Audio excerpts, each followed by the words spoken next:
Our goal with this coalition is to put together an education bill of rights.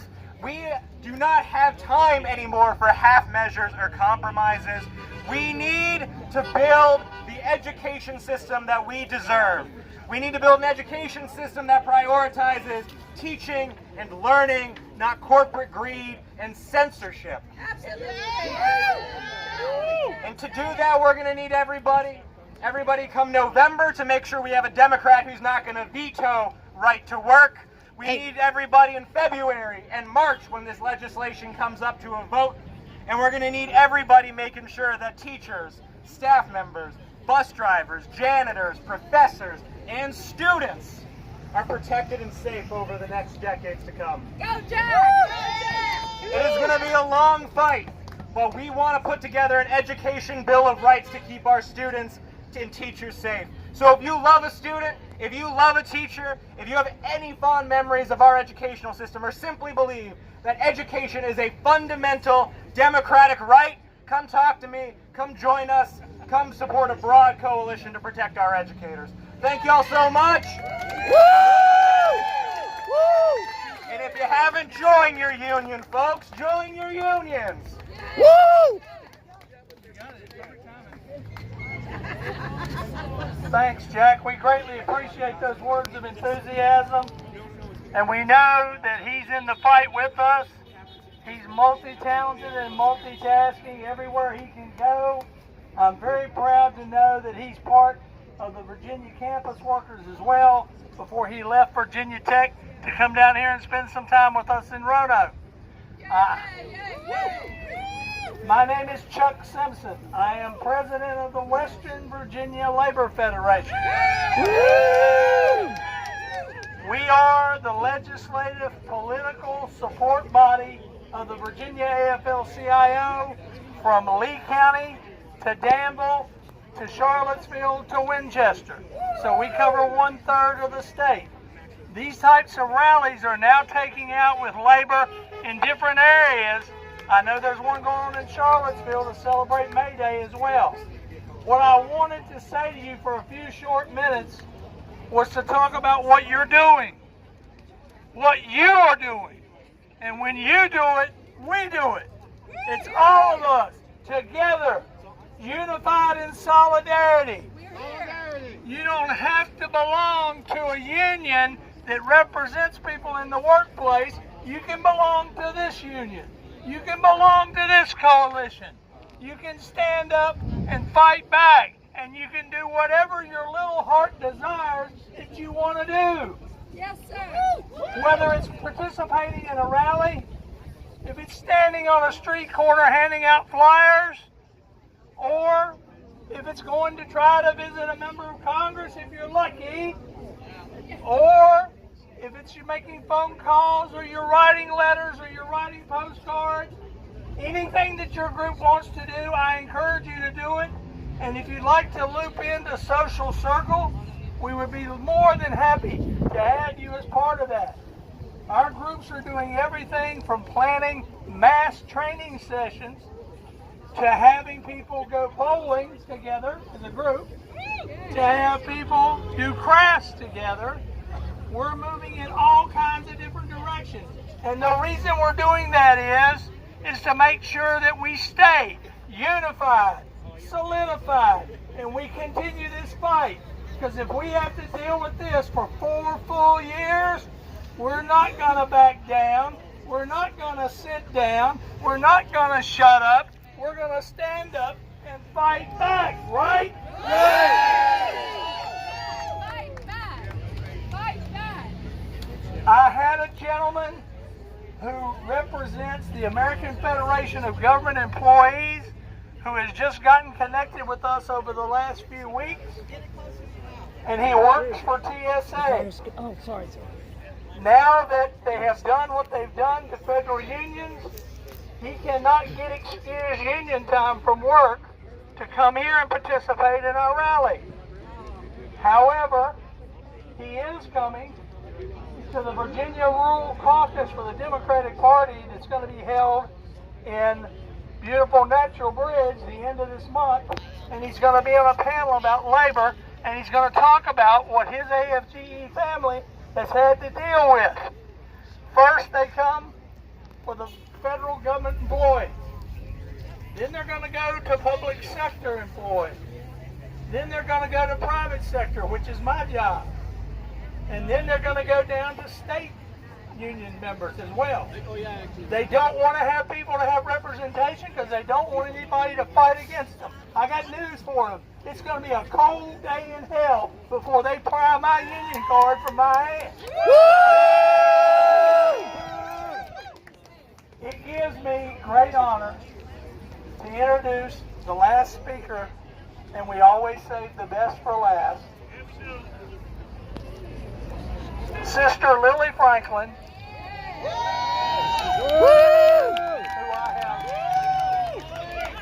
who I have spent a lot of time with from the time she was on staff at Delegate Rasool's office, all the way through her running a congressional campaign, into her running for her own House seat. This girl knows where it's at. She knows what she's doing. She's a strong union supporter. She is there to fight for us as members of her district, as constituents in the state of Virginia, and as union members, both active and retired. The microphone is yours, my dear. Go, Lily! Go, Lily! Got it. Who's excited to be here today? All right, shout if you've been here week after week. Shout if you're going to keep being here week after week. That's right, because we have to fight for our community because no one else will. If we haven't met yet, my name is Lily Franklin, and I'm running in the most competitive seat in Virginia, House District 41. Before I say anything else, I want to tell you a little story about my papaw. When I started this campaign, I sat down with him. He's still alive and well, by the way. I feel like I should share that. But I sat down with him in his kitchen where I grew up, and we talked about his stories. He was a union organizer for his group. He was a plane mechanic over at Piedmont Airlines. And we talk about his stories. This is his shirt. It was passed down to my dad, and now it's been passed down to me. It says "Geared for Action." For him, that wasn't just a slogan, that was a way of life. He fought for fair wages. He fought for safe working conditions, and because he stood shoulder to shoulder beside his union brothers and sisters, my family grew up in middle class and not impoverished. Whoa! Amen. His fight is now our fight. Right now, thousands of working families across Virginia are worried about federal job cuts.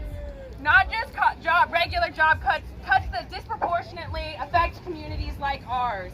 Families that have good, stable jobs are now once again being asked to sacrifice, while the wealthiest of our members of our communities are raking in thousands of millions of dollars. These cuts don't just affect our community, affect workers. They affect the small towns and the communities that depend on those good paychecks. At the same time, we've got these reckless tariff trade wars that are happening. And that's threatening our manufacturing base here in Virginia. They say it's about being tough on China, but reality is it's being tough on Americans. It's hurting our communities. And my 401k. And let me be clear. The people making these decisions aren't the ones facing the consequences. It's the hardworking families like the people here in this crowd right now. I'm not just here as a candidate today. I'm here as the granddaughter of a union worker, as someone who understands the struggles of the working class. And that's why I'm running for office. Because we need leaders who understand that working families are not collateral damage. Amen. Woo! We need leaders that understand that union jobs aren't just about benefits. They're about good wages, and they're also about dignity, and it's about the people. It's about hardworking families being able to come home at night and tuck their kids in at night and not worry about if they have a job in the morning. It's about making sure hardworking families can go to their kids' t-ball games on the weekends and not worry about paying rent. In the coming months, you're going to hear a lot from people about union jobs and about workers. But mainly it's going to be from people who have never punched a time clock, who have never missed a bill payment. It's going to come from people who have never stepped foot in our community. We can't sit back while they cut jobs, and that's why you all are here. It's because we're going to fight for our home because our home depends on it. We can't let them steal the narrative because unions don't threaten the middle class. They built it. Absolutely. Woo! I'm Woo! going to say it one more time. Unions don't threaten the middle class. They built it. Amen! Woo! Now, in honor of the shirt, it's been passed down generation after generation in my family. It says geared for action. And what we're going to do a little chant for that. I'm going to say, what are we? Geared for, and y'all are going to say geared for action. What are we? Geared for action! What are we? Geared for action! What are we? Geared for action! All right, now let's get to work, and we're going to flip the 41st district and keep Virginia blue. Woo! Woo! It lost by 183 votes. That's fewer than the people in this crowd. So you need to make sure that you tell your neighbors. My district includes Roanoke County and part in Montgomery County. We need every person to turn out this year. This is the most important seat in Virginia this year. Amen! Today we're collecting food that we're going to take to the Presbyterian Community Center. So we've collected, thanks to everybody who brought food, we've collected a ton already. My husband's going to drop it off later. And next week we're going to collect food again. And you've heard that cliche, we're building the plane and flying it at the same time. We're also jumping out of the plane. So I don't know yet where the food's going to go next week, but I promise you it'll go somewhere deserving. One, I just interviewed Pam Irvine at Feeding Southwest last week. 1 in 4 children in Roanoke City is food insecure. She tells me that food insecurity is as bad as it was in 2008 at the start of the recession. And Libba's great idea was to use this Cline rally, Cline, who is probably going to be supporting SNAP cuts and whose Congress has already frozen $531,000 of commodity food that comes to Southwest Virginia. We're going to do something good about it, right? We got to keep the pressure on, but we also got to keep helping the people that need us. Thank you so much. Woo!